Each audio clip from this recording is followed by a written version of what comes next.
Bienvenidas, compañeras, compañeros, a esta nueva emisión de Alternativas. Hernán Reyes, experto en semiótica y experto en comunicación popular, ha tenido la gentileza nuevamente de aceptar la invitación para continuar nuestra conversación respecto a las secuelas del triunfo popular del 16 de noviembre y el berrinche oligárquico que pretende que nada ha pasado y que la agenda va porque va, como sea. Muchísimas gracias, Hernán. Bienvenido. Pedro, muchas gracias. Un gusto siempre estar en tu programa. Bueno, empecemos por lo obvio. Démosle continuidad a lo que habíamos conversado la vez anterior. La agenda oligárquica continúa como que si nada hubiese pasado. Están envalentonados, inclusive como agenda continental, con el triunfo que tuvo Cast, este candidato filonazi en Chile. Y aquí están viendo cómo completan el programa de extremismo neoliberal con el tema de la precarización laboral, las privatizaciones y toda una serie de ofensivas que pretenden despojar al pueblo ecuatoriano de buena parte de las conquistas de décadas atrás. ¿Cómo, como experto en comunicación, cómo ves vos la estrategia de los medios tradicionales y cómo diferenciarías vos de los bots y de las granjas de troles que hay en las redes sociales? ¿A qué nos enfrentamos? Bueno, podríamos o deberíamos hablar quizá de una estrategia regional, Pedro. Creo que a nivel de toda América Latina y Centroamérica, evidentemente, hay un programa en marcha y el triunfo de José Antonio Caz en Chile así lo revela y las reacciones que han tenido los medios de comunicación internacionales, eso también lo muestran. Se habla de una región, digamos, cartografiada entre gobiernos progresistas y entre gobiernos de derecha y de ultraderecha. Y parecería ser que en este momento hay una especie de equilibrio inestable, al menos en términos, yo diría, geográficos, de lo que significan unos gobiernos y otros. En el caso del Ecuador, el Ecuador hace 2 años profundiza, digamos, el modelo de una derecha oligárquica. Esa palabra que utilizaste tú evidentemente está bien usada. Se trata de una minoría, el gobierno de una minoría. Eso es la definición eh, perfectamente concreta de oligarquía. En ese sentido, vemos que en el Ecuador, obviamente, la democracia es la que está finalmente hecha retazos. La gestión pública también está desgarrando el tejido social, desgarrándolo lentamente, en el sentido de que los derechos de las personas están siendo abiertamente desconocidos y olvidados. Y evidentemente esa es la distancia que guarda el régimen con la problemática que vive el Ecuador. Es un régimen ausente, el de Noboa, es un régimen que finalmente ni siquiera atiende a las señales claras que el pueblo ecuatoriano, al menos en términos inclusive de la democracia liberal, le ha dado tras la última consulta popular y referéndum, con esa derrota apabullante, digamos, de 4-0. Y en ese sentido, me parece que se avisora en este año un escenario que va a profundizar justamente el mismo comportamiento, por un lado, yo diría, muy sometido, muy regido por lo que significan estos nuevos proyectos de destrucción del Estado y de desgarramiento social que se están dando en otros países. Pero al mismo tiempo, diría yo, es un proyecto muy errático. El sentido común, Pedro, debería decirle a Daniel Noboa, si tuviera algo de sentido común, que debe atender a los resultados de la consulta popular y el referéndum, que si no lo hace, esto podría significar una suerte de punto de inflexión del cual ya no hay retorno, que no se trata efectivamente de que haya sido una cuestión azarosa o de que solo se haya debido a los errores que cometió el gobierno en la campaña, entre comillas, que hizo por el sí, que de hecho los cometió. Se trata efectivamente ya de una respuesta clara de descontento, de malestar del pueblo ecuatoriano frente a Noboa. En ese sentido, debería al menos ubicar algunas vías de rectificación, sobre todo los puntos que le pueden causar problemas en la gobernabilidad. Parece que eso está absolutamente desatendido. Creo que Noboa o está rodeado por un cenáculo de gente que a la larga le está diciendo presidente, le está, digamos, haciendo halagos al oído diciendo, presidente, usted está bien, el pueblo se equivoca, el pueblo es el equivocado, toda la gente es la equivocada, pero usted está bien, así que siga nomás mi presi, ¿no? Yo creo que eso es una posibilidad. La otra es que efectivamente su incapacidad para poder gestionar la política, gestionar la cosa pública, es tan acentuada que a la larga Daniel Noboa no logra ni siquiera entender las consecuencias que puede tener esta derrota política máxime si es que ya había venido decayendo de manera sistemática la legitimidad y la credibilidad en su gobierno. Los medios de comunicación están divididos ahora, inclusive esto resulta un fenómeno interesante. Hay medios de comunicación, y no con esto estoy diciendo que se han vuelto de la noche a la mañana medios críticos con el gobierno de Noboa, pero estoy pensando, por ejemplo, en Diario Expreso. Diario Expreso, yo creo que está mostrando de manera reiterada, de manera constante, los hierros del gobierno, las Pero fallas discúlpame, te garrafales. hago una acotación chiquita, pero esto viene desde hace ya algunos meses, es decir, Diario Expreso desde que Diana Salazar le puso un grillete electrónico al abogado corporativo Carmiñani, yo creo que ya pasó a ser el orquestador del descontento, tanto en el gobierno de Lazo como en el gobierno de Noboa. Entonces, yo no he percibido al menos, no sé si pudieras detallar un poquito más, si es que en qué medida esto hubo una inflexión con como resultado de la votación del 16 de noviembre. A ver, yo creo que lo que está en duda es inclusive por un lado, la idoneidad y por otro lado, yo diría la propia eticidad del gobierno. Es decir, son dos cosas distintas. Para mucha gente el gobierno no hace nada, por planteártelo en una frase. Y creo que ese fue uno de los detonantes que marcó la votación del pasado 16 de noviembre. Y para otros, en cambio, el gobierno empiezan a entender que el gobierno hace mucho, pero no por el país, sino simplemente para defender intereses corporativos minúsculos.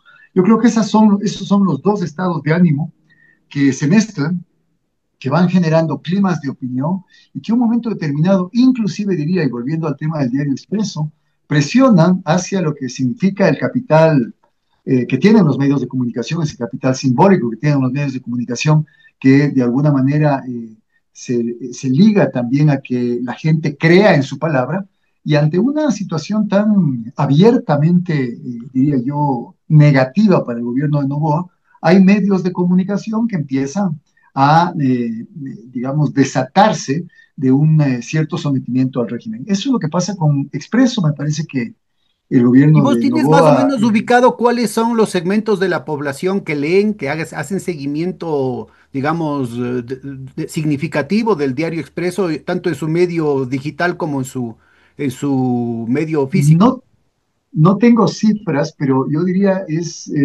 me parece a mí que inclusive está superando al universo. Acordémonos que hay Ah, mira. prácticamente tres diarios en este momento en el Ecuador que están digamos, que tienen peso político. El uno es el Universo, el otro es el Expreso y el otro es Diario La Hora. No hay más.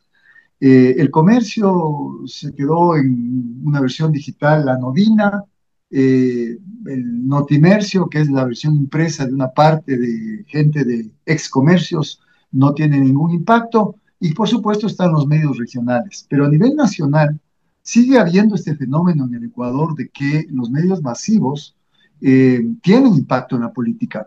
No solamente los periódicos, obviamente, también los canales de televisión. De eso sí tengo cifras. Todavía la gente mayoritariamente se informa de lo que acontece en el país a través de los noticieros de televisión.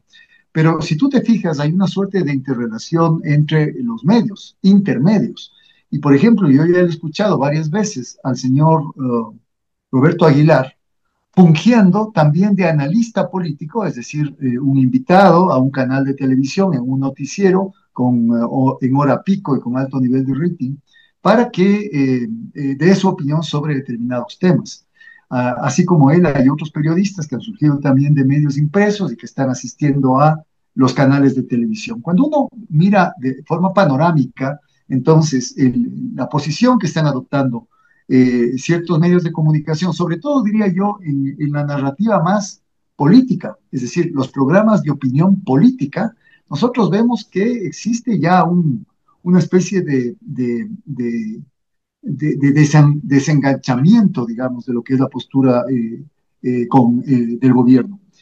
No así, en cambio, diría yo, los espacios, digamos, de noticias del día están atiborrados, por ejemplo, de Crónica Roja y están atiborrados de noticias sobre operativos, allanamientos, capturas de drogas, entrega de recursos a la policía, etcétera, etcétera. Es decir, la Crónica Roja le hace bastante favor al gobierno porque le está manteniendo constantemente, digamos, está manteniendo, digamos, en la punta de la agenda al tema de la inseguridad y de la violencia.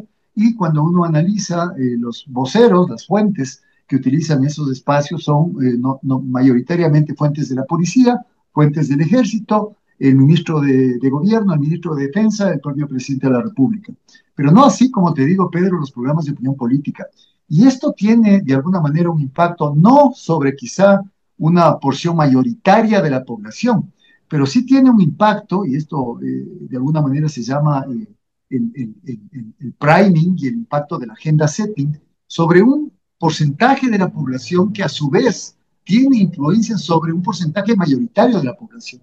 Es decir, hay una cantidad de gente que puede tener cierta influencia y que a su vez es influenciada por estos programas de opinión política o por reportajes y por artículos que medios tradicionales y alternativos, pensemos en Primicias o pensemos en las páginas que Expreso le dedica justamente al tema de la política, en algún momento están socavando las bases de legitimidad del gobierno de Noboa. Entonces es un sistema muy complejo, muy interrelacionado entre sí, el sistema mediático, pero que a la larga yo veo que existen los medios cooptados enteramente, que son medios que llegan a una parte de la población y por ende, yo digo, fijándome un poco en una de las últimas encuestas, la encuesta de Ilsen, que hablaba de que todavía Noboa tendría un 45% aproximadamente de aprobación de la gestión y de credibilidad en su palabra, ese porcentaje importante de la población, pero definitivamente un porcentaje muchísimo menor que el que tenía hace 7, 8 meses,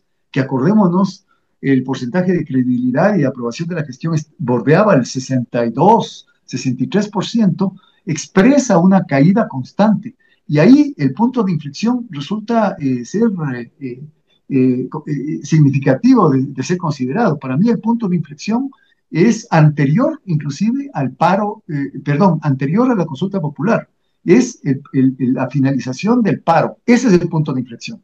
Yo creo que Noboa con eso muestra que no supo cómo negociar el paro nacional, que echó mano de toda la parafernalia militar y policial para, digamos, de una manera salvaje y brutal, como habíamos visto, creo que en la entrevista anterior, atacar a gente que estaba desarmada, indefensa, que protestaba además con legitimidad. Yo creo que la protesta fue percibida por buena parte de la población como protesta legítima y al mismo tiempo creo que buena parte de la población ecuatoriana se sensibilizó con la violación flagrante de derechos humanos que se han dado.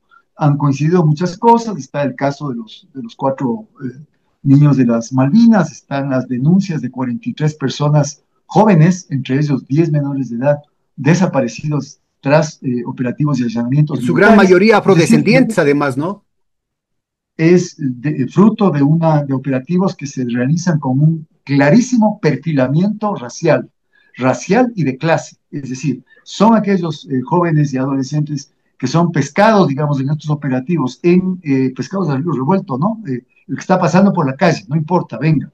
En barrios de sectores marginales, de Guayas, de Esmeraldas, de Manabí, etcétera, los que finalmente resultan víctimas de desaparición. Y eso es muy grave porque yo creo que la punta del iceberg la da el caso de los 4 niños de las Malvinas, un caso que finalmente ya se está resolviendo y creo que se está resolviendo en derecho, valga la pena decir.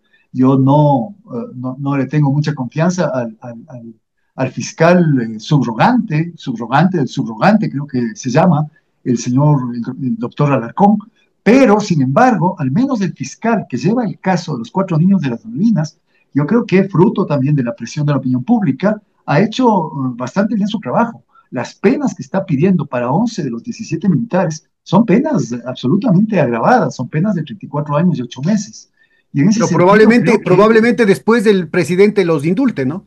Como ya ofreció. probablemente, pero yo creo que el estigma que se cierne sobre Fuerzas Armadas, que valga también un paréntesis, en la misma encuesta de Ilsen, Fuerzas Armadas sigue apareciendo todavía, la encuesta habría que ver cuándo se hizo, ¿no? Pero Fuerzas Armadas sigue apareciendo como la institución de lejos, digamos, comparada con la policía, comparada con la asamblea, etcétera, etcétera, que tiene mayor apoyo, digamos, de la población ecuatoriana.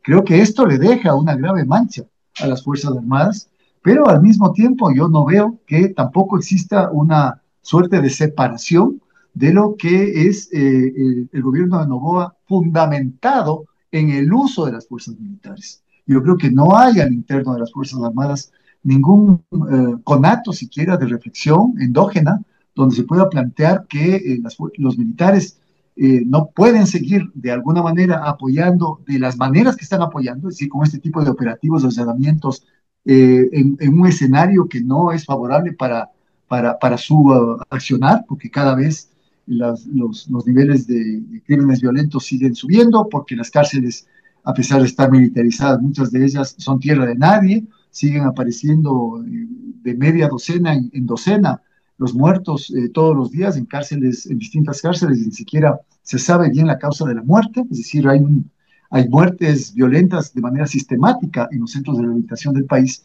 y todo eso yo creo que debería hacerles reflexionar, pero parecería ser que no, parecería ser que el gobierno, y esa es quizá la mayor fortaleza que le quede a Noboa ahora que políticamente está perdiendo en la propia Asamblea Nacional, hay este proceso de creación de otro bloque de independientes, el tercer bloque, el bloque de independientes, que finalmente o le va a resultar al gobierno más oneroso y más costoso comprar los votos para completar la mayoría, o algún momento, como ya ha sucedido en varias Y en votaciones, eso entre sí es cuatro o doloroso cinco. porque se nota clarito que Daniel Noboa es bien tacaño, inclusive en comparación a su padre y a su abuelo, ¿no? Absolutamente, yo creo que eso sí le va a doler. Yo, de lo que tengo entendido, a mí me da la impresión de que a Novoa lo único que le duele es el bolsillo, no le duele otra cosa, no se conduele por nada más. No es capaz de pedir disculpas después de comprobarse que los 4 niños fueron Claro, vil y horriblemente claro. asesinados, que intervinieron los militares. Y Él bueno, no y el pide caradura disculpas del por ministro de nada. Defensa, ¿no? Por supuesto, yo creo que él, por ejemplo, no sería mala idea que haya, y ese es el problema de la presión de los militares también en un régimen político civil, no sería ninguna idea descabellada que él deba ser llevado a juicio político, porque él efectivamente no solo ha incumplido su tarea, no solo ha dirigido a unas fuerzas que finalmente resultan violentatorias de todo derecho humano, con casos como este, sino que al mismo tiempo él ha encabezado un proceso de demigración, de Claro, claro. hostilización y de hostigamiento, perdón, y de criminalización de las personas que defendieron a los niños, en este caso, y de los propios familiares. Es decir, ha habido declaraciones y están, pues, digamos, recogidas. Eso es lo Y en bueno que ese, tienen y en las ese, nuevas y en esos tecnologías, que uno pronunciamientos puede tan gorilas ir haciendo termina, archivo en esos documental, pronunciamientos tan gorilas digamos, de lo que termina, van termina diciendo determinados actores socavando a las políticos Fuerzas y Armadas, ¿no? sociales, por supuesto. Entonces, socapándolas, defendiéndolas, y como tú dices, seguramente lo va a seguir haciendo, va a seguir indultando si es que resultan los militares de las Malvinas, del caso de las Malvinas, declarados culpables con esas sentencias tan fuertes. Así que no creo que hay ningún indicio, por llamarle de alguna forma, peor evidencia de que Noboa vaya a hacer correctivos. Noboa tal vez pueda, lo que quiera hacer es acelerar procesos, los procesos, por ejemplo, eh, los que se, los que se expresan, por ejemplo, en lo que significa la proforma presupuestada para el 2026. Creo que está bastante claro cuáles son y a dónde se dirigen los gastos que le interesa al gobierno. El otro día, justamente revisando cifras, veía que, por ejemplo, el Centro de Inteligencia, Estratégico de Inteligencia, el CIES, casi duplicaba su presupuesto para el 2026. Y uno empieza a preguntarse si es que se va a profundizar a sí mismo la mano dura a través quizá de prácticas de mayor espionaje, porque ya hay denuncias de que están espiados, digamos, los opositores políticos, de que están espiados también líderes del movimiento indígena, de que hay un espionaje a periodistas, etcétera. Quizá esta duplicación del presupuesto, con fondos además que no son de alguna manera escrutables por parte de la Contraloría, muchos de ellos pueden ser fondos que se mantienen en reserva en cuanto a su uso, yo creo que va a implicar también esta suerte de radicalización o de profundización de la lógica represiva y punitiva que está detrás del accionar del gobierno para precisamente poder enfrentar lo que van a ser las crecientes demandas de sectores sociales que carentes de acceso a la salud pública, que carentes de acceso a la educación pública. Basta ver cuántos niños se quedaron, niños y jóvenes se quedaron fuera de la educación. Se habla de casi medio millón de niños y adolescentes que no pudieron entrar a las aulas educativas de este año que Sí, corre, digamos. expertos como Daniel Llanos y Hernán Hunda están planteando que esto está subestimado y que pueden llegar a 700.000, ¿no? Fíjate, encima, claro, puede haber subregistro y en ese sentido, digamos, la situación podría ser mucho peor de lo desastrosa que ya es. Pero a mí me parece, como digo, que Correa va a seguir, perdón, Noboa va a seguir con lo suyo.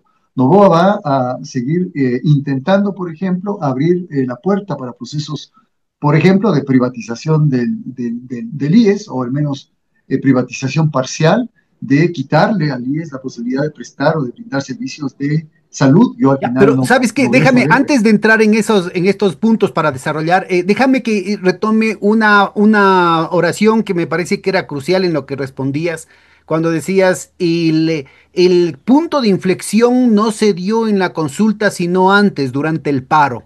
Y es más, habían analistas que con los que yo coincido, ¿no es cierto?, en el que ubican que la forma como se dio la coyuntura pone a la consulta como parte de las protestas en plural y heterogéneas del paro, ¿no? Del mes de protestas. Entonces, yo quisiera conversar un poquito y abusando un poco de tu expertise, de tu pericia en el tema de comunicación.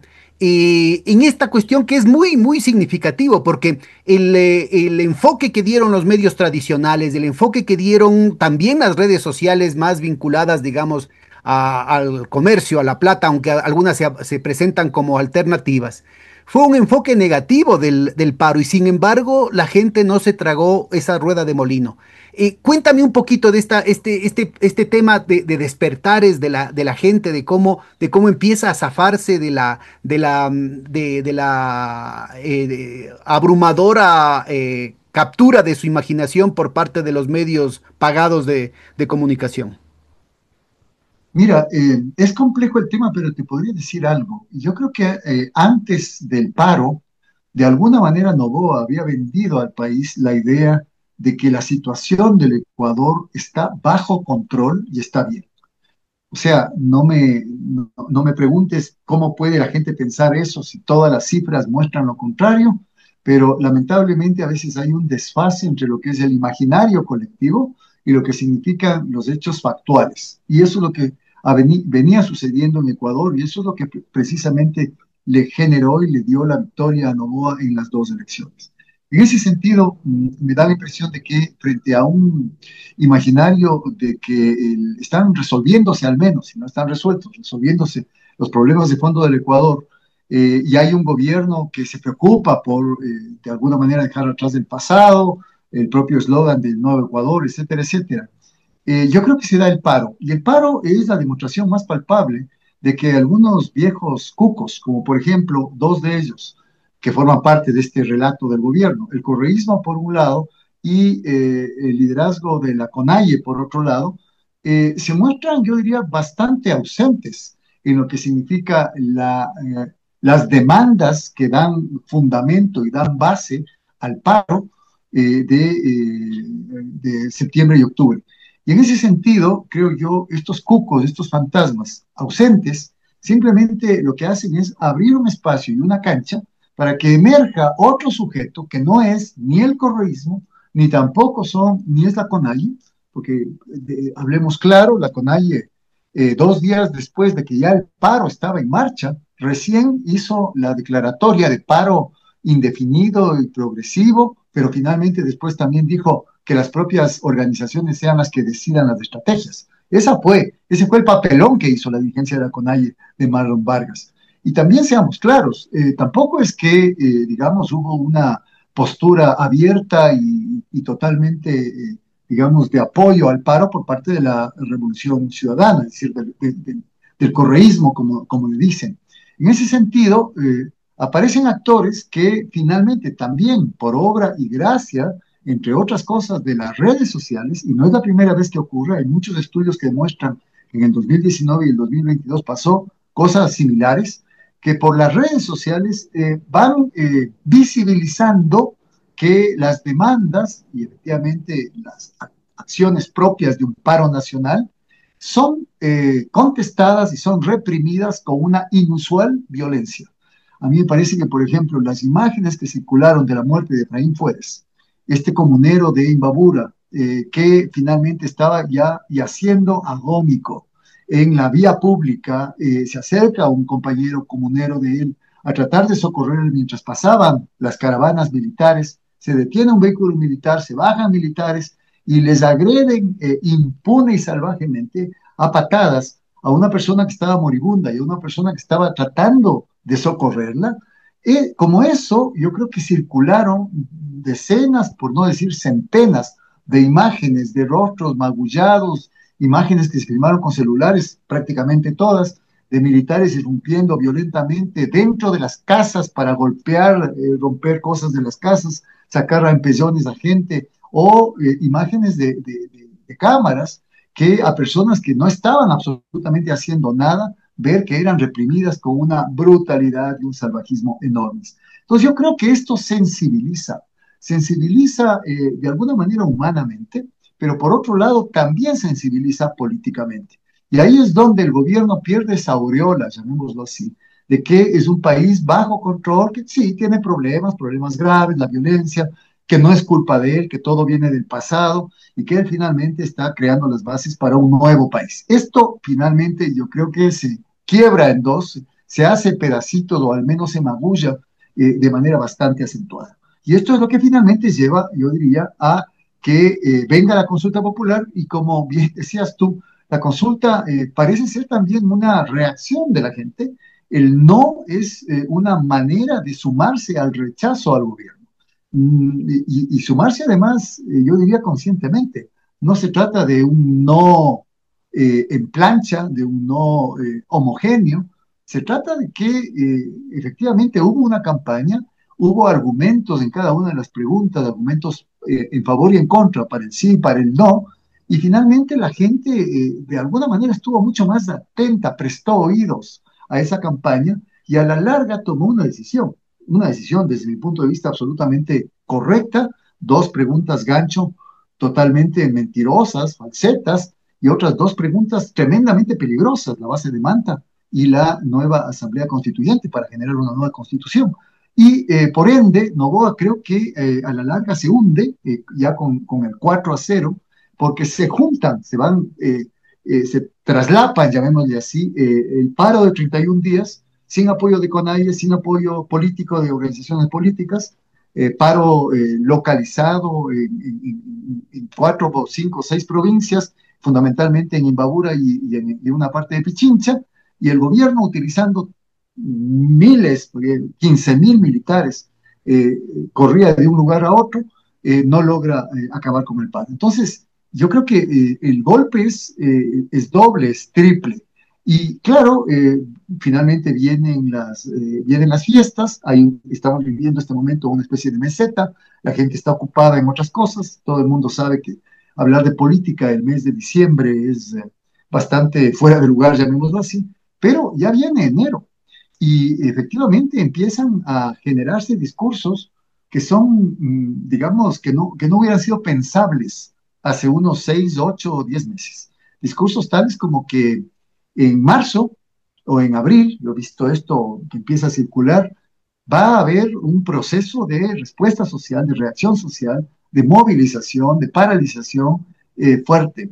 Se empieza a pensar con el calendario en mano de que ya se acerca mayo, y mayo es el mes en que puede activarse el proceso de revocatoria de mandato, un proceso constitucional, digamos, que podría significarle también, no sé si tanto se logre dar este proceso de revocatoria de mandato, yo tengo mis dudas, precisamente porque el Consejo Nacional Electoral no ha sido modificado, yo no tengo ninguna confianza en el CNE, el CNE debió haberse cambiado en cuanto a todos sus integrantes en Y lo ahora ya no nulo hay del ningún año pretexto, anterior. ¿no? Es decir, ahorita habría un paréntesis en el que no pueden aducir que están atareados con tareas indispensables y urgentes, ¿no?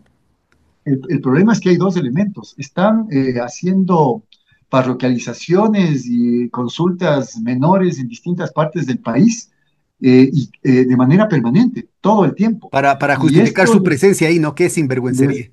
claro, les convierte en autoridad electoral, una autoridad electoral de alguna manera permanente. Y por otro lado, Pedro, te cuento que el Consejo de Participación Ciudadana y Control Social volvió a foja cero, creo yo, la integración del comité de veedores para el proceso de elección de nuevos miembros del Consejo Nacional Electoral. Y esto hace que el proceso obviamente se retrase. Y esto se lo hizo porque el Consejo de Participación Ciudadana y Control Social es un consejo, en este momento, cooptado también por Novoa. Y en ese sentido, favor te hago, favor me pagas, yo diría, puede haber serias posibilidades de que Diana Tamaín y los otros vocales del CNE simplemente no den paso a la revocatoria de mandato que algunos sectores ya inclusive han empezado a organizar, según lo que se puede apreciar. Así que esto sumado a un último elemento, que es el de la batalla que se avecina con la Corte Constitucional, sobre todo por los temas que tienen que ver con las reformas que quiere hacer Novoa a pesar de la consulta popular y saltándose inclusive por encima de algunas sentencias ya en firme de la Corte Constitucional que podrían llevar a que la Corte Constitucional en un momento determinado exija que obedezca las sentencias de esa Corte de Justicia al presidente de la República. El presidente de la República, como ya vimos anteriormente, se niega a hacerlo y más bien entable vuelva a reactivar la guerra contra la Corte Constitucional.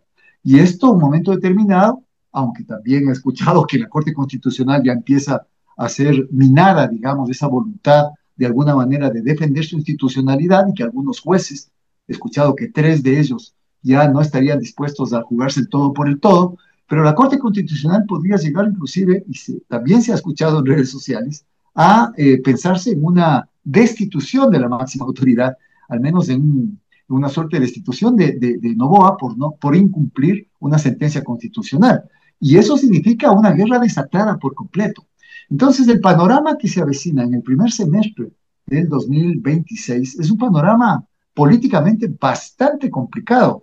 No nos olvidemos que también los sectores que se juntaron, que convergieron para poder lograr la victoria del no en las 4 preguntas, son sectores que de alguna manera se han seguido uniendo, se han seguido reuniendo, han seguido hablando. Existe la posibilidad de que en un momento determinado se habla mucho de un frente, llamémosle así, un frente nacional patriótico, un frente social, de organizaciones sociales y que también inclusive tendría el apoyo de organizaciones políticas de izquierda, que sobre todo son las que han estado afectadas por el funcionamiento del Consejo Nacional Electoral, que ya no le soportan más a sus miembros. Solamente te cuento, entre paréntesis, Pedro, que, por ejemplo, no pudieron efectuar gastos electorales organizaciones como el Partido Socialista o la Unidad Popular y otras dos más, la UGT, creo, porque no les dieron fondos. Le sacaron unas deudas que tenían, que no habían presentado informes financieros de no sé qué cosas, y no les dio para la campaña por el no los fondos que tenían derecho esas organizaciones, digamos, sociales. Están con juicios, digamos, los responsables, los directivos y los tesoreros, y claro, hay un malestar enorme con el Consejo Nacional Electoral. Entonces, yo creo que al parecer se van juntando demasiados elementos en esta coyuntura que se avecina, y si el gobierno no toma cartas en el asunto y sigue, digamos, con la lentitud, con la pereza y al mismo tiempo con la viveza con la que está actuando, esto último de plantear el juicio contra Progen, pero en cortes norteamericanas, es simplemente una señal de viveza criolla, ¿no? No es otra cosa, porque en la práctica el delito no se comete allá, en la práctica allá puede mucho más fácilmente disolverse, digamos, el caso si es que no hay información que provenga de acá. Y en ese No, y lo más sentido, fácil van a no decir, sé no, no nos corresponde, no tenemos jurisdicción porque no se cometió en territorio de además, Estados Unidos. Punto. exactamente, y esa puede ser la salida más fácil. Y en ese sentido, yo creo que Novoa no está viendo Pero a todavía, ver, digo yo. discúlpame, a ver, vamos a retomar un poquito lo que estás planteando porque me parece que es muy sustancioso. A ver, vamos, estaríamos pasando de un escenario que ha sido más o menos el modus operandi ecuatoriano con el paréntesis de la Constitución de Montecristi que planteó un esquema de estabilidad democrática que a muchos analistas, inclusive a los de izquierda, entre los cuales están gente vinculada a las organizaciones que estabas mencionando, esto puede significar una verdadera herejía, pero en realidad hubo un paréntesis de estabilidad democrática importantísimo, porque desde hace décadas en el Ecuador tenemos precisamente ese escenario de calle como un elemento en el que no hay que ser ingenuos, se dirimen en última instancia broncas al interior del bloque de poder. Entonces estaríamos pasando de ese escenario, si es que se da esta batalla contra la Corte Constitucional, a un escenario peruano, ¿no? En el que los golpes de mano se dan en los corrillos del poder y solamente se informan a la población por alguna cadena nacional o inclusive por algún reporte, algún reporte in situ, sin que mayormente la población tenga mucho que hacer en el tema.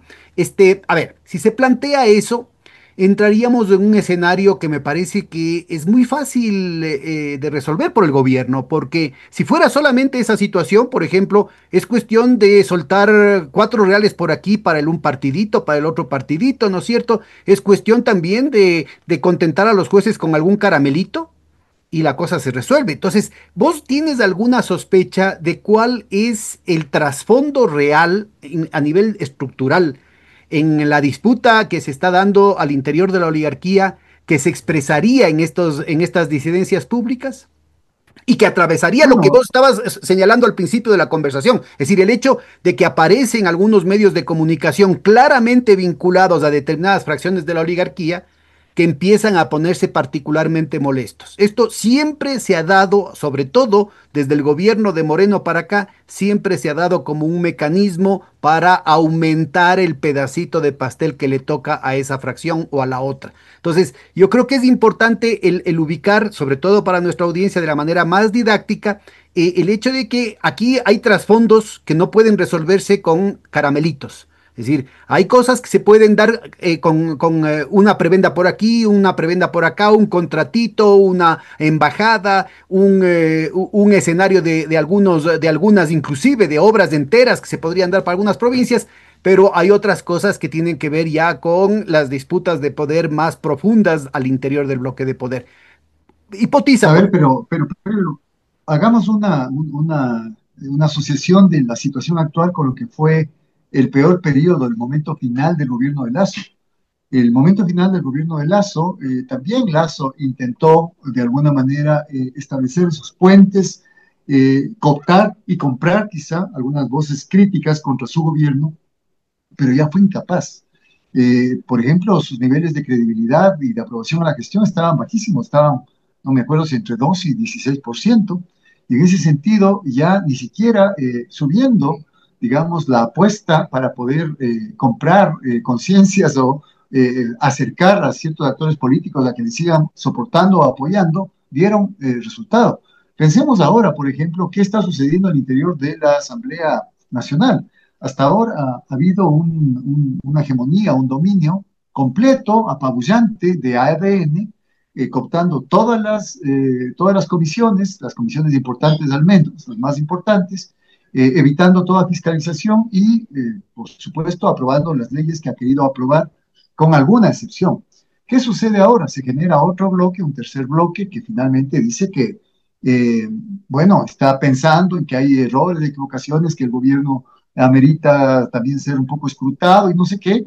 Gente de Pachacuti, por ejemplo, que estaba votando de manera irrestricta con el gobierno de Noboa, con ADN, finalmente se mete a este nuevo bloque de independientes, entre comillas, y lo que va a suceder es que primero se va a revalorizar el costo que tiene cada voto en la Asamblea. Eso es lo primero que pasa. Se precia más, se reprecia, no sé cómo sea la palabra, tú eres economista, eh, eh, el voto cada vez se vuelve más caro. Eh, y segundo, hay un punto, y justo la idea es cuándo se llega a ese punto, ¿no? Hay un punto en el cual eso funciona, ese tipo de negociaciones de toma y daca funcionan cuando existe la idea de que todavía el gobierno es un gobierno que se va a mantener sin problemas en el poder y que tiene gobernabilidad. El momento en que se empieza a fisurar esa idea de que el gobierno se mantiene en el poder y tiene gobernabilidad, y empiezan a aparecer estos estos rumores de muerte cruzada, que el propio Carlos Vera, digamos, lo dijo y lo dijo por algo. Eso no se dice por nada, es demasiado riesgoso el globito de ensayo como para decirlo así como así. O el tema de la destitución por la Corte Constitucional, o el tema de revocatoria de mandato, o el tema de que ya van a empezar en marzo, en abril, las manifestaciones y que Noboa va a caer.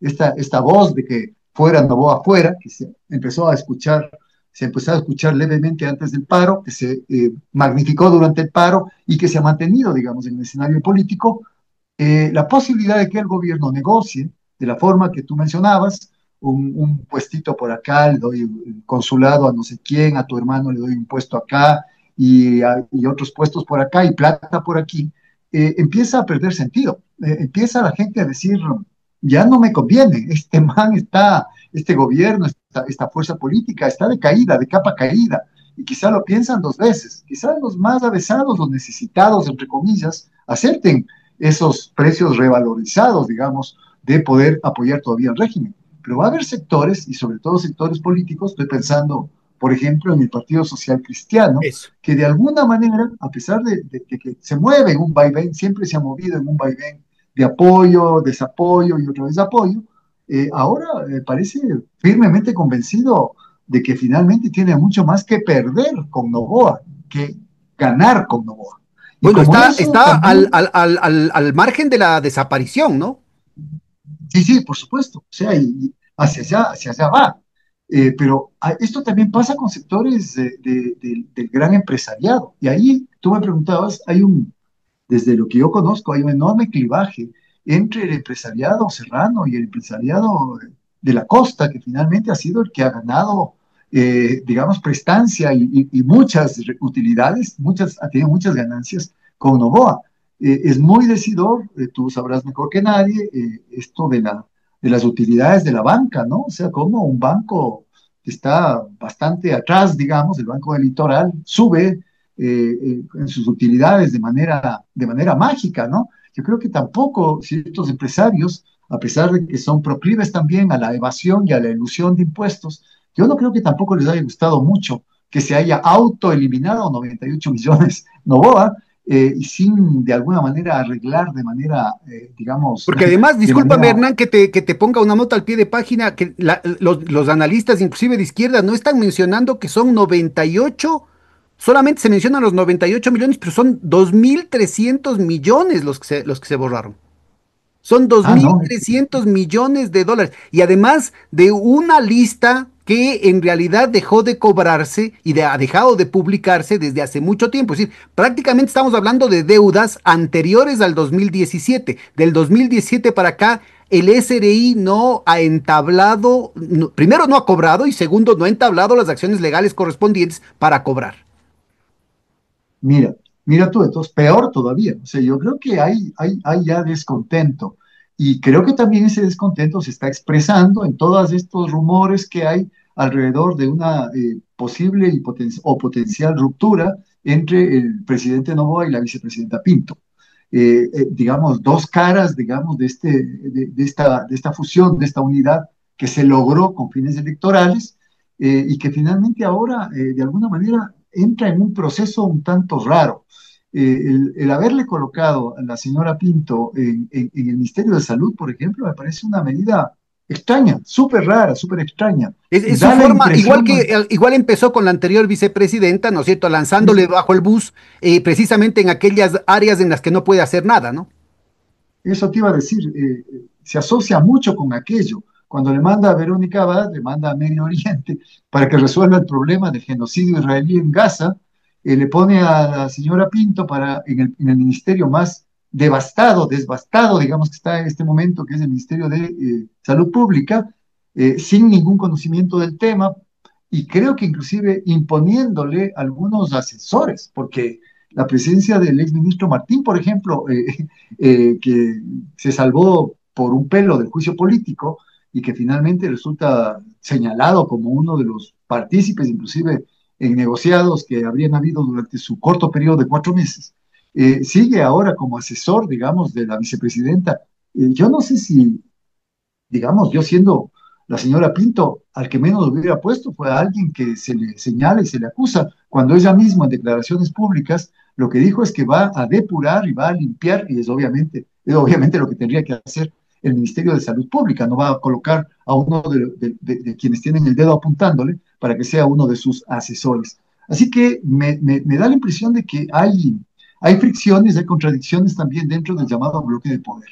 No es ahora un bloque tan sólido, siempre ha sido un bloque minoritario, pero ahora se puede decir que es un bloque que no solamente ha sufrido los embates y los golpes de la propia política, con lo de la consulta popular y con el paro, porque los dos son eventos políticos que han golpeado fuertemente al régimen de Noboa, sino que al interior de su proyecto, si es que hay un proyecto, yo no tengo mis dudas de que tenga un proyecto Noboa, o si se puede llamar proyecto al poder acceder al poder para sacar el mayor provecho que se pueda del poder político del Estado, pero yo creo que hay fricciones a lo interno. Y eso sí, cuando se juntan los dos elementos, o fisuras internas a lo interno, y también presiones fuertes y golpes fuertes que vienen desde el escenario externo, yo creo que todos los gobiernos, cualquier presidente, yo creo que entra en un momento donde puede fácilmente volverse crítico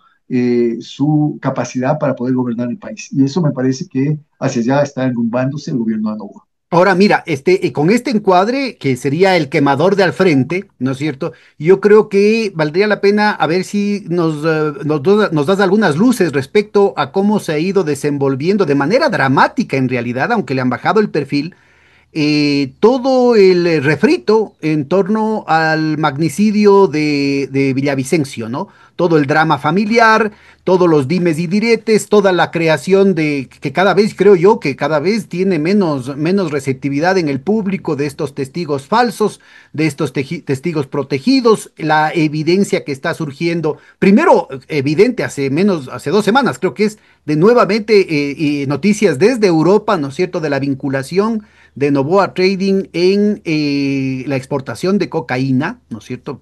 Sea sabiendo, no sabiendo o sin querer queriendo, como también será el asunto, pero lo cierto es que la evidencia está ahí y los medios de comunicación acá no dicen nada.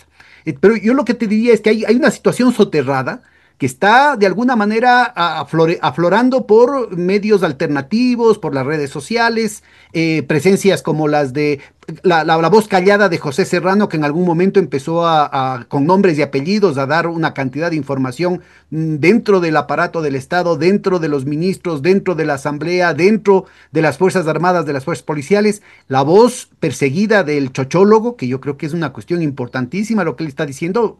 Hasta aquí está, yo veo la cantidad de documentación que presenta, me parece elemental. Hay algunos analistas, inclusive supuestamente progresistas, que lo descalifican. Yo creo que es una cuestión totalmente indebida lo que están haciendo. Y hay una cantidad de evidencia tan grande, ¿no es cierto?, que si funcionaría el Estado de Derecho, si funcionaría de alguna manera la democracia en nuestro país, si los medios de comunicación y los periodistas de alguna manera cumplieran con su cometido, con sus juramentos, ¿no es cierto? El país debería estar incendiado en términos de la indignación, en términos de las reacciones populares, de las reacciones institucionales. Esto es noticia crímenes, pero cotidiano, pues, ¿no? ¿Cómo ves vos esta? Porque yo entiendo, ¿no? Ahorita hay una inacción porque los aparatos están comprados dentro del sistema judicial, dentro de otras instancias que corresponderían al Estado de Derecho, están totalmente atados de pies y manos por amenazas, por sobornos, por chantajes. Pero es evidente que la cantidad de información que está saliendo en algún momento puede llegar al curso legal correspondiente aquí en el país o afuera, que ese es el otro problema, o afuera, en los propios Estados Unidos. ¿Cómo ves vos cómo verías vos esta disputa del bloque de poder trasluciendo a través de estas pugnas, de esta telenovela, digamos, que estamos presenciando? Mira, hay casos, yo diría, paradigmáticos y al mismo tiempo bien putrefactos. El caso Villavicencio es un caso putrefacto, tal como ha sido abordado y tratado no solamente por la justicia, sino por el campo mediático. Finalmente, el terremoto que causó la muerte de Fernando Villavicencio, el terremoto político que causó la muerte, es de gran envergadura. Sin embargo, el proceso para indagar, investigar, dar información simple y llanamente sobre qué se va avanzando con respecto al caso, fue, digamos, estuvo acorde a poder desmemoriar al país. Es decir, aparecía un momento por cuentagotas, desaparecían versiones contradictorias, nunca se intentaba ver cuál de esas versiones contradictorias era la que finalmente tenía más plausibilidad de ser cierta, etcétera, etcétera. Y por supuesto, el trabajo que se hizo al respecto por parte de la Fiscalía es un trabajo justamente de echar tierra sobre el asunto. Echar tierra, decir lo que les convenía decir, en el momento que les convenía decir, utilizando los medios que les convenía y luego de eso olvidarse hasta volverlo a sacar el momento preciso.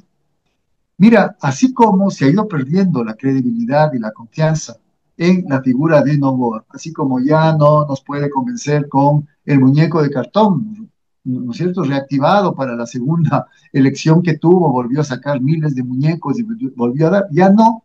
Yo creo que figuras claves frente a este tipo de casos paradigmáticos están siendo ahora fuertemente cuestionadas en su legitimidad, como por ejemplo la ex fiscal Diana Salazar.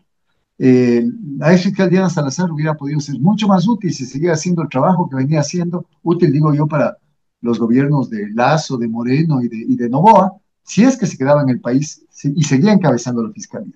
Yo entiendo, seguramente tenía también por otros casos que manejó, amenazas sobre su vida, etcétera, pero me parece que la razón principal para irse es que ya cumplió el trabajo político que debía cumplir la fiscalía. Y este momento ella está puesta seriamente en cuestionamiento, seriamente en duda. Hay voces críticas, tú mencionabas al chochólogo y como él hay otros periodistas también, que están unos con más fuerza, como él, y otros, digamos, de manera un poco más soterrada, pero finalmente están ya atando cabos, están mirando que el problema es un problema muchísimo más grave y que hay también políticos que finalmente resultan se les da lavados de manos en todos estos casos, ¿no? Acordémonos, por ejemplo, pensemos en la postura que tiene un periodista que para mí tiene mucho oficio y no sé si en cuanto a ética cuánta tenga, el periodista Anderson Boscan. El periodista Boscan tuvo un enfrentamiento muy fuerte con Guillermo Lazo. Acordémonos que fue uno de los que se dice artífices de la caída de Guillermo Lazo. Le veo entrevistando a la ex esposa, viuda de Fernando Villavicencio, y claro, desatando una serie de nudos que debieron haberse desatado y debió haber quedado claro hace 2 años, y que sin embargo todavía estaban muy bien amarrados. Entonces, el país es un país de memoria corta, y es de memoria corta porque un montón de temas, en vez de seguir, digamos, alando la punta del ovillo para ver a dónde nos lleva y poder llegar, como se dice pomposamente, hasta las últimas consecuencias, finalmente se anudan unos con otros y se quedan parados. Y después viene, digamos, el poder político fundamentalmente y los desanuda cuando los requiere desanudar para los fines que los requiere desanudar. Esta es la imagen que yo tengo en la cabeza de casos como este. Pero obviamente hay un punto en el cual ya no se puede volver a anudarlos. Son tantos cabos sueltos que han quedado de los casos que empiezan a ser ya objeto de atención por parte de medios y de políticos, y en un momento determinado las versiones anteriores, que eran versiones que ocultaban, que silenciaban, que paraban, digamos, inclusive a la atención puesta en esos casos, empiezan a perder peso, ya no hay cómo hacerlo. Y a mí me da la impresión de que esto se va a seguir ahondando. Pensemos en el caso Progen. El caso Progen es un caso donde el gobierno lo único que atinó es a decir, yo ya vi proceso en Estados Unidos, porque internamente ya agotó todos los mecanismos narrativos para justificar y legitimar algo que es injustificable, algo que finalmente ya está por todo lado hace agua. Pero la ministra sigue Y ahí, ¿no? Los funcionarios siguen ahí.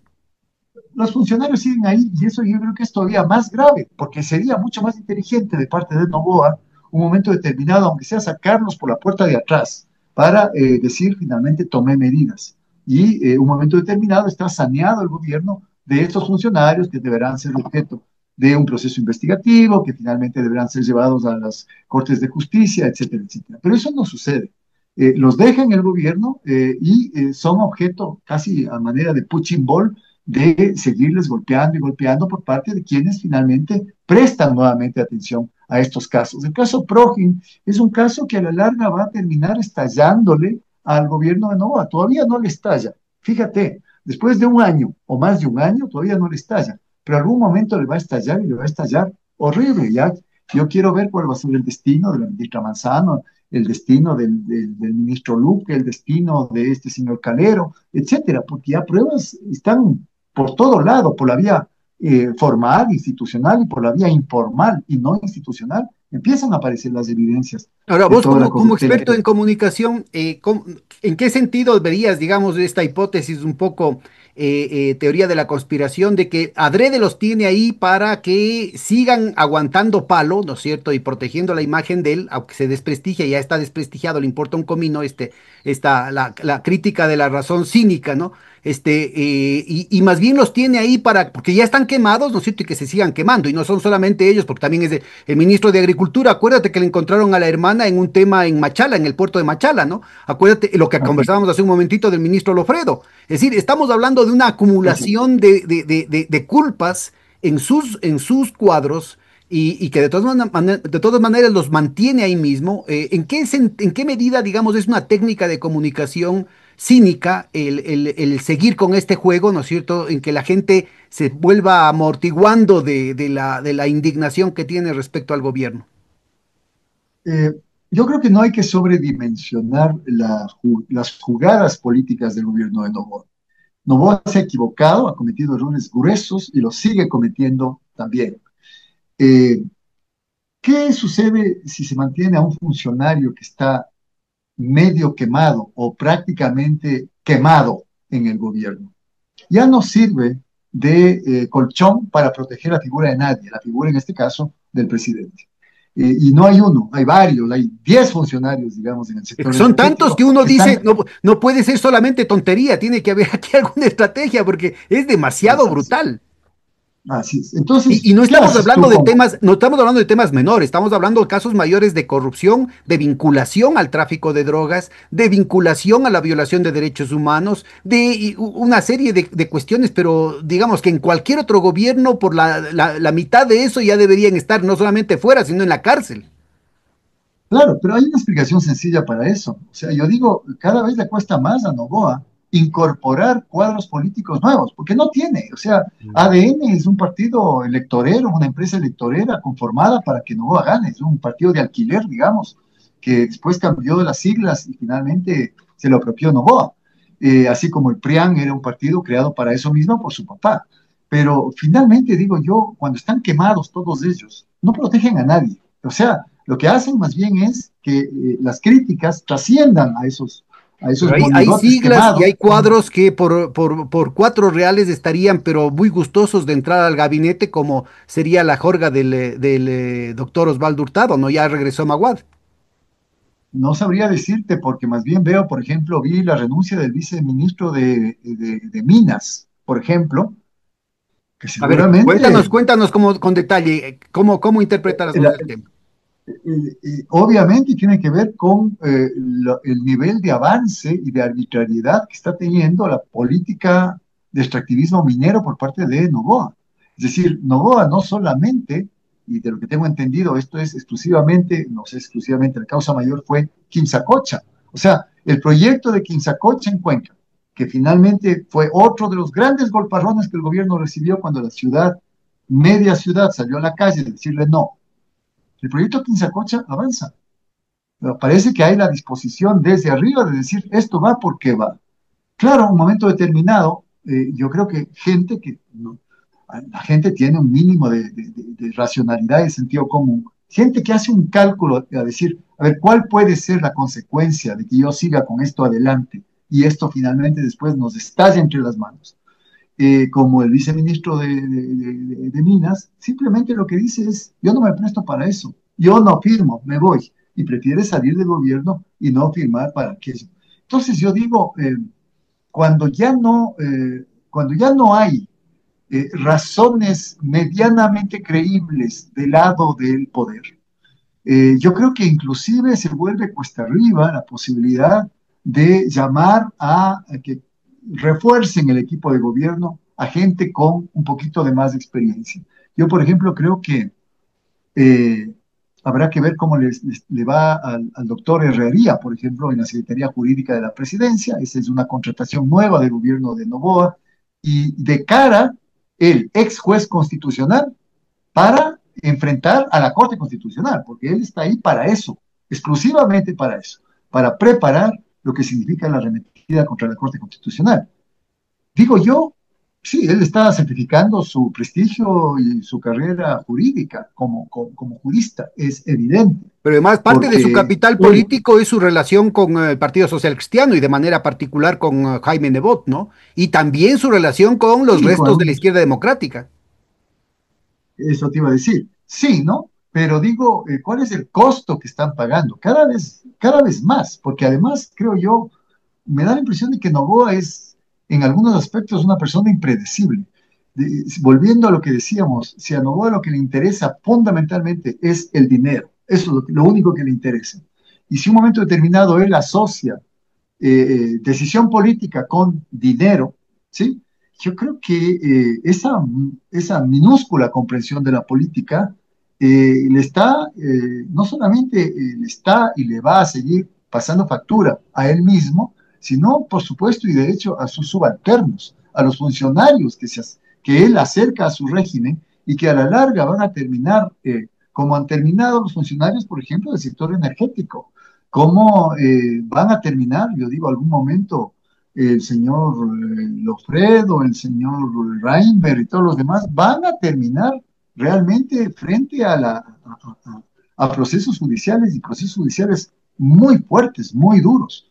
Y a ratos, si es que no tienen en su cabeza la única esperanza que les queda, sería que Novoa siga gobernando durante todo su periodo, y que digamos, descubra las espaldas eventualmente si es que ellos salen. Y Y mejor aún si es el que papel Novoa de Lenín repite Moreno, ¿no? Con tasas de el papel aprobación de Lenín bajísimas lo Moreno. mantuvieron ahí, ¿no? Exactamente. Entonces, esa sería su única esperanza. Pero de ahí yo creo que cada vez más se pone color de hormiga, digamos, la gobernabilidad para Daniel Noboa. Ahora, ahí hay un punto pocas veces tratado, que es el hecho de que en la medida en que ya no recurren a los tinterillos, no recurren a esta, entre comillas, clase política, no hay esa mediación, directamente hay una imagen corporativa que se compromete. ¿Cómo verías vos, como experto en comunicación, el hecho, por ejemplo, del impacto del reporte León de Troya y de todo lo que surgió de las filtraciones de Boscán a la que hacías referencia y de todo lo que se hizo tan evidente con respecto a a la imagen del Banco de Guayaquil, al grupo Banco de Guayaquil y a todas sus empresas relacionadas? Ahora se dice que Ecuavisa es parte de esa situación por una situación de préstamo, por una condición de préstamo. y ahora a todas las corporaciones Novoa, que no serían solamente las de Alvarito, sino las de su hermana, ¿no? Entonces, ¿cómo ves vos el impacto del ejercicio directo del poder por parte de los oligarcas? Además, en una abierta campaña por meterse la plata en su propio bolsillo. Sabes que en ese sentido yo soy bastante escéptico o pesimista, no sé cuál de las dos palabras. Me parece que este país de memoria corta es un país además que perdona y que de alguna manera permite la impunidad a todos quienes tengan poder económico, así de simple.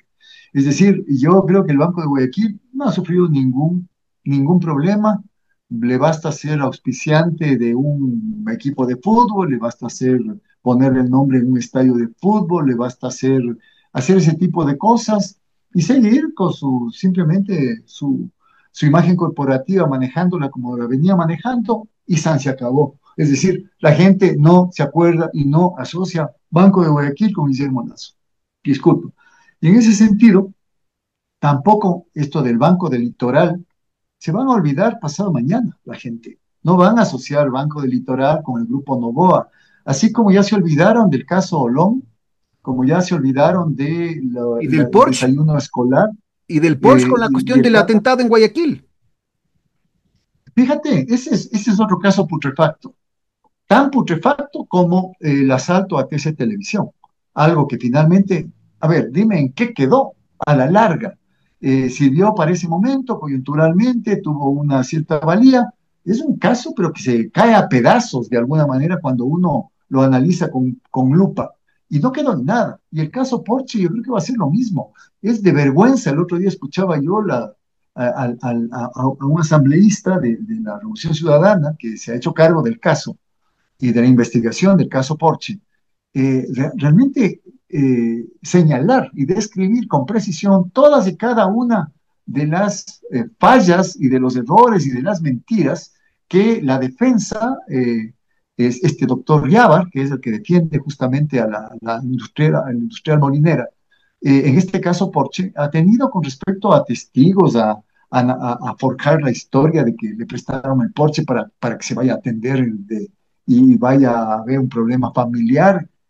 Todas y cada una fue desmentida, fue desmontada, por ejemplo, por este asambleísta en una entrevista en un medio alternativo. O sea, al asambleísta no le dan chance en los medios tradicionales, aunque en algunos le dan unos minutitos, un poco para decir que son equilibrados, pero a la larga es otro caso putrefacto, que finalmente el gobierno, yo creo que le convenía menos, digamos, tener la repercusión que tuvo ese momento, bomba en Guayaquil para legitimar el uso de la mano dura, que finalmente los efectos que un caso mal armado como ese tiene en su reputación política. Así que yo sí creo que no hay que magnificar, no hay que sobredimensionar que este gobierno tenga salida o respuesta para todo.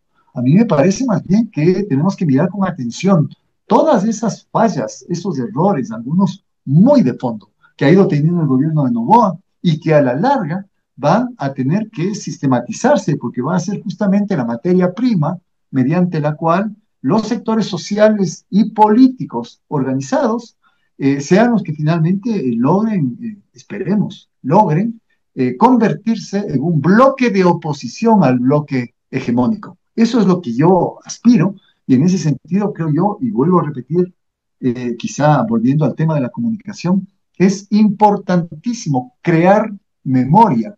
Es bien complejo el proceso de ir, digamos, dando información diaria sobre determinados casos, con ir haciendo el seguimiento de estos casos y después la articulación entre un caso y otro y finalmente dar a la ciudadanía ya no solamente información, sino dar conocimiento de las articulaciones estructurales que hay entre distintos casos de corrupción, entre nombramientos políticos, entre actuaciones a nivel de la Asamblea Legislativa, entre acercamientos de grupos económicos. Todo eso está relacionado. Todo eso es lo que finalmente puede hablarse de la argolla del poder. Podría denominarse como argolla del poder.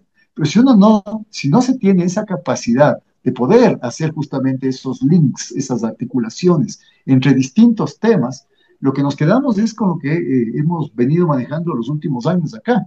medios de comunicación tan irresponsables que finalmente fijan una agenda semanal, poco más, algunos agenda diaria, sin ningún seguimiento, con cero investigación periodística, con disputas entre ellos simplemente por audiencias y por públicos, pero sin la posibilidad de transformarse en eso que alguna vez, o por lo menos actuar alguna vez como aquello que se planteaba, ¿no? Ser el cuarto poder, un poder que fiscalice, un poder que finalmente, frente a un gobierno tan opaco como es el gobierno de Noboa, frente a un gobierno que finalmente cada que puede declara reservada informaciones que no deberían ser reservadas en absoluto, el periodismo debería alzarse por sobre eso, porque está enfrentando, digamos, una acción absolutamente de desmesura con respecto a la responsabilidad de rendir cuentas a sus mandantes.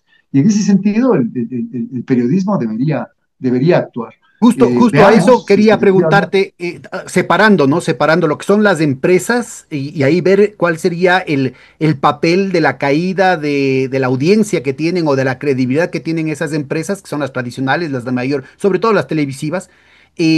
Por otro lado, la academia y por otro lado, los profesionales, es decir, todo ese ecosistema que son de lo que es el periodismo, de lo que son los medios de comunicación que en última instancia operan como transductores, digamos, ¿no? Como traductores e introductores y la hermenéutica, que son los que generan la hermenéutica, la interpretación de cómo tiene que generarse esa memoria, cómo se la conserva y cómo se la reinterpreta.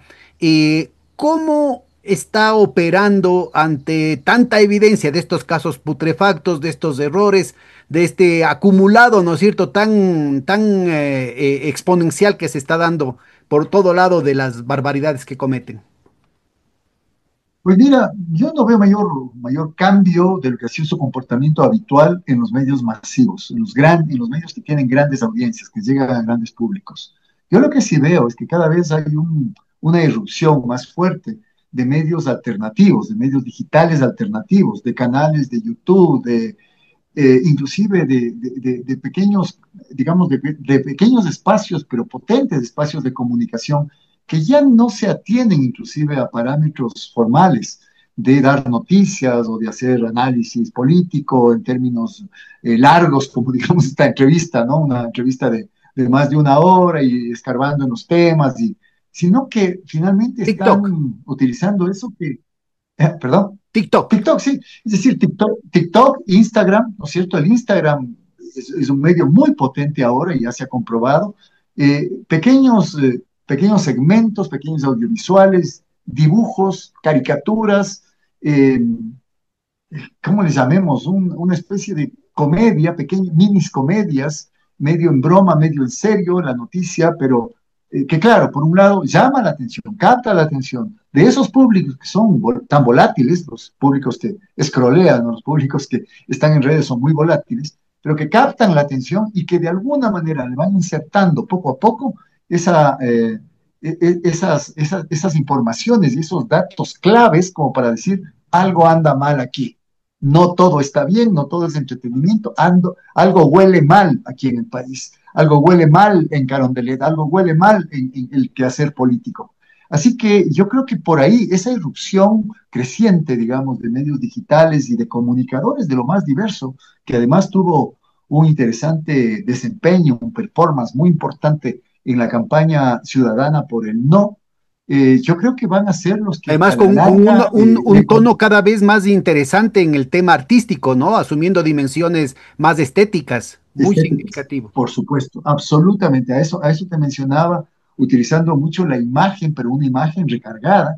Yo pienso, por ejemplo, yo tengo el libro, el primer libro que sacó y creo que va a sacar otro libro, Bill Matraca. Bill Matraca es la caricaturista que grafica y describe y al mismo tiempo yo creo que explica desde otra dimensión, desde la dimensión de la imagen estética, la historia última del país, los últimos 8 años. O sea, es Bill Matraca y tal vez no siquiera 8 años, tal vez son 10, 12 años también en el gobierno de Rafael Correa empezó. Y son, yo diría, narrativas tremendamente potentes, porque incluyen este nivel de afectualidad, los afectos que pesan tanto en la política, para bien y para mal, están insertados, digamos, en estas nuevas narrativas mediáticas. Así que yo creo que hay un proceso de transición entre lo que eran los viejos medios, que como te digo y me ratifico, siguen teniendo un peso importante todavía en la generación de la opinión pública, y un cada vez mayor peso que tienen estos medios alternativos, digitales, medios inclusive de organizaciones sociales. Y yo veo ahora último en el paro, definitivamente no, pero antes del paro, en el 2019, por ejemplo, en el otro paro, eh, por ejemplo, los medios de la CONAIE, el medio de la CONAIE hizo un trabajo estupendo. Yo he leído estudios sobre aquello y fue un trabajo, pero increíble, la comunicación de la CONAIE, ¿sí? Y junto con la CONAIE habían otros medios, APAC TV y el medio Ricky Nuis y no sé cuánto, y el medio más allá, que finalmente establecían una suerte de eslabones que a la larga llegaban más a nivel local, a nivel de ciudades, de comunidades, no tienen alcance nacional, pero que iban complementándose unos con otros, porque sin tener un libreto hecho por la misma persona, sin embargo, tienen una postura política que va en la misma dirección. Y en ese sentido van generando narrativas que se van eslabonando unas con otras. Así que yo veo que por ahí hay una suerte de iluminar la opacidad que la política y que la gestión económica, porque es la política y la economía las dos que están opacadas, digamos, en este sistema, ¿no? Las dos que se mantienen en la oscuridad, que les conviene a los grupos dominantes mantener en la oscuridad. Yo creo que estas dos dimensiones son las fundamentales de la vida social, pueden visibilizarse, pueden iluminarse a través justamente de estos mecanismos alternativos de comunicación, que al mismo tiempo son mecanismos de diálogo, de articulación, de tender puentes entre distintos grupos y organizaciones sociales. Hasta Ahora, ahí mira, te podría responder. en el encuadre que definen estos vectores de diagnóstico que has venido haciendo, ¿cómo verías vos la urgente necesidad de la nueva agenda, de la ofensiva comunicacional e ideológica que va a tener que implementar el gobierno? Yo insistiría en que este es dictócrata en el sentido de que le dictan, tiene su poder de lo que le dictan desde Washington, desde el norte, ¿no? Entonces, es claro que parte de su ausencia tiene que ver con la preparación del nuevo guión. Y en ese nuevo guión es obvio que van a tener que desplegar todo ese acumulado de experiencias de guerra psicológica, de dominación en todas partes del mundo para manipular a la gente. ¿Cómo hacer para mantener el elefante en el cuarto totalmente innombrable e invisible? ¿Cómo hacer cuando se viene la crisis económica? ¿Cuándo hacer cuando el tema de la crisis de seguridad sigue montando? ¿Cómo hacer con el tema de la salud? ¿Cómo hacer con el asunto de que van a tener que despedir 50.000 empleados públicos? Es decir, la agenda que tiene es verdaderamente imposible, ¿no es cierto? Y para un experto en comunicación, yo creo que sí es un gran interrogante decir, bueno, los que están trabajando para él, ¿qué nos tienen preparado? Ahí, ¿qué malas artes van a usar?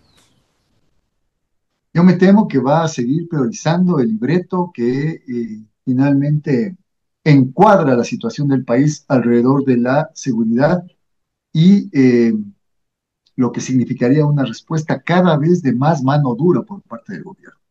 A mí me da la impresión de que esto va también a contagiar el discurso del presidente Noboa. Yo he escuchado hasta ahora frases sueltas, pero que ya empiezan a sonar a un cierto tipo de envalentamiento, perdón. Es decir, por ejemplo, ¿quieren ustedes venir a atacar a las Fuerzas Armadas? Primero tendrán que venir contra mí. Yo estoy primero. Tendrán que atacarme a mí. Ese tipo de frases y otras más que ya le he escuchado a Noboa y al ministro Reinberg, a ratos con un cinismo impresionante, y al ministro Lofredo también, yo creo que dan la cuenta de que dejan de lado ya la posibilidad de una estrategia más dialógica, más abierta a poder inclusive un momento determinado simular que están informando, simular que están dando explicación, simular que están rindiendo cuentas.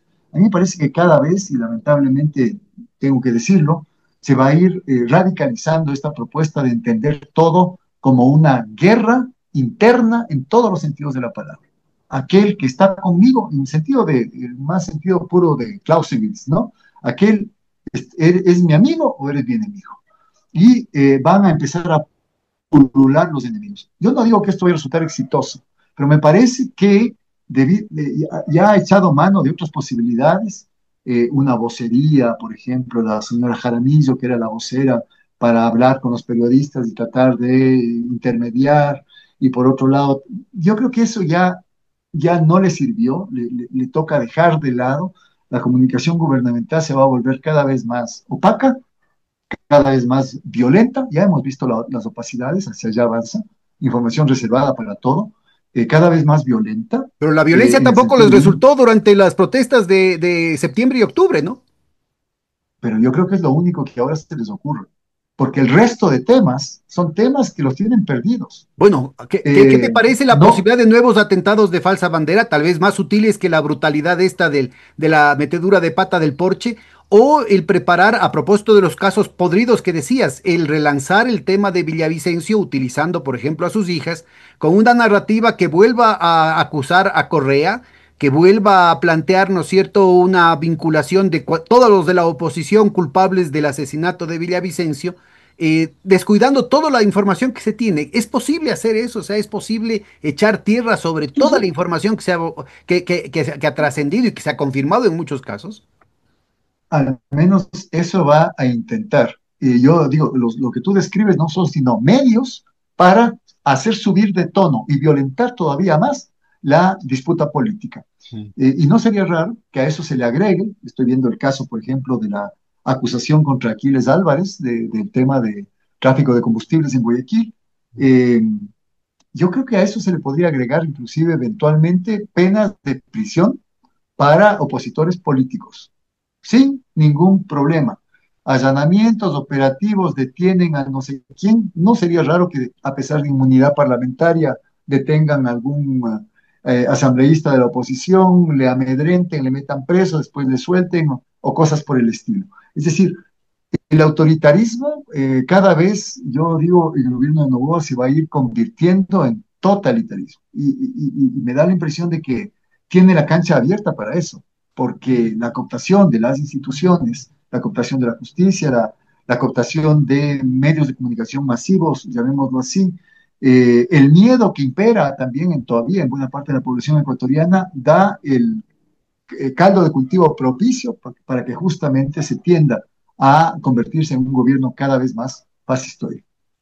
Ahora, en términos de las grietas en el bloque de poder a las que hacías referencia, las grietas regionales por un lado, y ese mapeo que empezaste haciendo de los cambios en la actitud de los grandes medios que todavía, de los medios más tradicionales, digamos, y de algunos medios que se sabe que pertenecen a determinados grupos económicos, pero que aparecen como que fuesen medios alternativos o están en el marco de las redes sociales.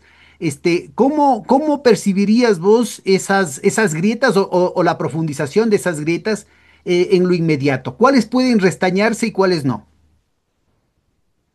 Me parece difícil que esas grietas vayan más allá de lo que ya han ido. Yo no le veo a un señor Martín Payares, a un señor Roberto Aguilar actuando por fuera del Expreso ahorita. No me parece. No me parece que ellos quieran volver, por ejemplo, a hacer los cuatro pelagatos otra vez y a tener un medio digital chiquito después de todo lo que han conseguido. Cuando yo veo que medios que podían haber tenido un peso muy grande en cuestionar y en fiscalizar, digamos, desde el periodismo a Novoa, como por ejemplo La Posta, tal como lo hizo con Lazo, se venden y se empiezan a desguazar. Se va Luis Eduardo Vivanco, se sale del medio y Boscán queda diciendo que es autónoma e independiente en términos editoriales, pero se queda totalmente, yo diría, rebajado, es la palabra, quizá le veo a un Boscán rebajado. Y yo digo, no quieren perder, no quieren salir de su zona de confort. Entonces, me da la impresión de que esas grietas no van a ahondarse más de lo que ya se han ahondado. Para mí, la posibilidad sería que desde estos otros medios alternativos, desde un trabajo de organización social, de trabajo en territorio, etcétera, etcétera, se vayan visibilizando las grietas que estos medios de comunicación no quieren seguir mostrando o las que no han mostrado nunca. Y se vaya además haciendo un acumulado de esas grietas o fracturas o como se las quieras llamar. Me parece que por ahí va, porque yo no le tengo ninguna confianza a que en el corto plazo al menos la situación política, por más que se le complique a Daniel Noboa, vaya a significar un desafecto, una separación, digamos, paulatina, pero frontal de parte de los medios de comunicación. No creo que va por ahí la cosa. No sé si qué vaya a pasar con la disputa política. A mí me parece que se va a politizar muchísimo más el ambiente ecuatoriano, a pesar de que no se acercan todavía procesos electorales, pero que va a haber yo diría, una profundización de ese discurso del enemigo del correísmo como gran enemigo. La CONAIE tiene sus propios problemas, no creo que entre en esta lógica. Y bueno, a saltos y a brincos, con todas estas, digamos, turbulencias, por llamarle de alguna manera, que están oscureciendo el escenario del gobierno de Noboa, yo creo que Noboa va a seguir por la misma senda. Así que me parece que van a haber procesos de muchísima tensión, tensión social y tensión política. Eh, Como en política existe el principio de la contingencia, las cosas pueden pasar como pueden no pasar finalmente. Yo no sabría decirte si esto va a terminar en lo que algunos ya plantean, el fin del gobierno de Noboa. Noboa finalmente ya no pudo seguir gobernando, no quiso, ya no entendió cómo y se va. O finalmente Noboa va a pasar la turbulencia y yo diría, lamentablemente, y aquí hablo por la población ecuatoriana más vulnerable, más pobre, más afectada por cuando un país está en la situación que está, yo creo que el escenario para esos grupos sociales van a ser de todas formas, y sea cual fuere lo que vaya a pasar en este próximo año, por ejemplo, la situación cada vez va a ser más insostenible y tristemente hay que decirlo, no veo todavía una propuesta de solución política clara que esté, digamos, como contraparte de esta suerte de destrucción lenta y dolorosa del Ecuador. Instrumentos muy sustanciales para nuestra audiencia, Hernán. No sé si quisieras redondear y completar esta sesión con alguna parte que creas que no hayamos topado en nuestro análisis hasta ahora. No, lo único que diría, Pedro, es que no hay que perder nunca la esperanza en la lucha política, que el tomar postura y el tomar posición, lo digo por mi propia postura y posición, que es una posición de izquierda, siempre ha sido, no, estas posturas son las que menos deben dejarse amilanar por, digamos, momentos, de confusión o derrotas políticas. Y si es que no hay derrotas políticas y hay más bien un envión interesante como el que hubo con la derrota del gobierno en la consulta y referéndum, yo creo que más bien se debe, yo diría, se debe dejar de lado determinadas diferencias, determinadas egolatrías, determinados dogmas, determinados autoconvencimientos y narcisismos para poder pensar más allá de lo que son las elecciones, más allá de lo que son las elecciones. Hacer política no significa hacer política para las elecciones, aunque las elecciones sean un componente importante de la política. Y en ese sentido, yo sí apuesto y de mi parte he puesto y seguiré poniendo las energías que pueda y las claridades que pueda poner para que exista de alguna manera la construcción de un espacio desde el campo popular. Yo creo que eso es lo que hay que reconstruir en el Ecuador fundamentalmente, la reconstrucción del campo popular, un campo popular además bastante también infiltrado por un pensamiento, como empezamos la entrevista, un pensamiento bastante egotístico, bastante del yo, bastante de lo mío, y un pensamiento al cual le cuesta volver a recordar las ideas del bien común y las ideas y los principios de solidaridad, reciprocidad, justicia social, etcétera, etcétera. Eso es lo que quisiera decir para terminar. Muchas gracias, Hernán. Un gran abrazo. Cuídate y si no nos No, vemos, felices fiestas, ¿ah? A la audiencia igual también. para ti. Chaito, paz.